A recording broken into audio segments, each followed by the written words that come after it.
வணக்கமுங்க வணக்கமுங்க வணக்கமும் நாங்க சொல்லுறங்க.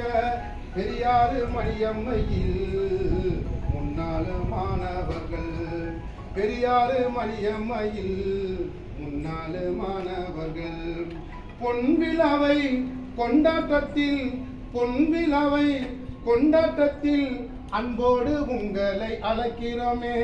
பொன்விழாவை கொண்டாட்டத்தில் அன்போடு உங்களை அழைக்கிறோமே. மானமும் அறிவும் தந்த மண்ணு பெரியாறு பல்கலைக்கழகம், மானமும் அறிவும் தந்த பள்ளி பெரியாறு மணியம்மை பள்ளி. வணக்கமுங்க வணக்கமுங்க வணக்கமும் நாங்க சொல்லுறங்க. தன்னனே தானே தானே தன்னனே நானே ஓடு, தன்னனே தானே தானே தன்னனே நானே.